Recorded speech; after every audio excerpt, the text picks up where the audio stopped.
Assalomu alaykum azizlar, hammaga xayrli kun. Alloh hammani xonadoniga xayr va baraka bersin. Navbatdagi velosipedimiz tayyor bo'lib bitib chiqdi.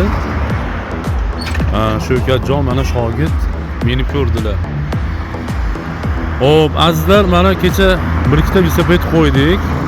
Ba'zi bir shu narsalarni aytib qo'yishimiz kerak bo'layapti. Kommentariyada yozishyapti.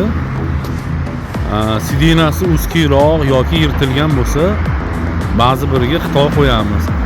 Mana bu bitib chiqqan velosipedimiz 3 talik skorsli velosiped. Mana 3 talik skors, oyoq tormiz. Sidina hamma yo'g'i nemetskiy, Xitoy zapchast aralashmagan. Hattoki buni pakrushki kameralarigacha nemetskiy. Adayin Germaniya 3 ta skorli.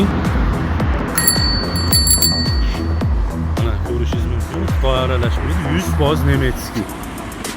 Agar shunda ham Xitoy anaytmet Xitoy desiz, to'g'ridan to'g'ri qo'ng'iroq qilishingiz mumkin bizga. Aka shunaqa meta Xitoy desiz, telefonda gaplashgan boshqada isbotlab, dalillar bersangiz, shunga Xitoy aralashganini bepulan berib yuboramiz.